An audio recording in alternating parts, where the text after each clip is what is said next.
So you're doing the first cut to make it easier for me? Yeah, this Okay. blade this is the bottom. It's flat, and this Okay. has got a taper. And white oak peel's real easy. You just want to get under, and sometimes you don't see me doing it, but I'm going left to right as I'm doing it. Okay. Did you see that? Yeah, I did. And not just pulling it straight towards me. And then I try to get all that cambion material. Once I get started, then I turn around. You can sit on the log. Okay, now you're leaning forward and you're using these muscles back here when you're pulling. All right, just pull on it. You don't want to dig too deep. There you go. There you go. You'll get the hang of it. It is. You don't have to get it all in one time. Just watch your legs. That thing's ready to start.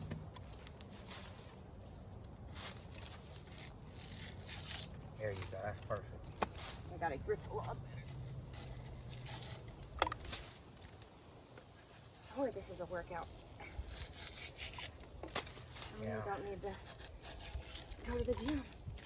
I just need to come out here and start working with you. Yeah, I make that joke all the time. That, I got free membership this month to my gym. This is my arm machine. Here we go. And if you won't, yeah, there you go.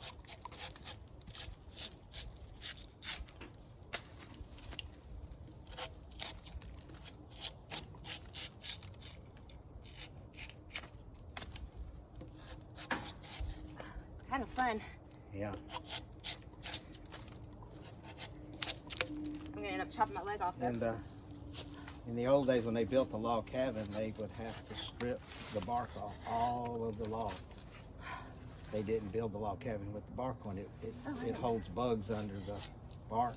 Oh. And they rot faster. I just assumed it was protected on the outside. They were peeling the bark. That's what that tool was. That tool probably older than me. Whew. I'm worn out. Okay. I did it. I can say I did it.